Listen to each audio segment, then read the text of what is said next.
Всем привет, друзья! Готовлю удобрения для наших цветочков и саженцев. Смотрите, вот такая большая бочка, не знаю, наверное, 200-литровая, наверное, да. Тут у нас пол бочки было воды. Набирали, мало ли что, если вдруг закроют воду. Сегодня покосили траву.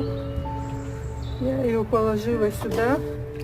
Здесь еще половина ведра из курятника. Куриный помет или навоз, не знаю, как называют. Еще чуть-чуть долью воды. Я доливала, но мне кажется мало. Вот до сюда долью воды. Сегодня очень холодно. И через 2 недели наше удобрение будет готово. Вот так.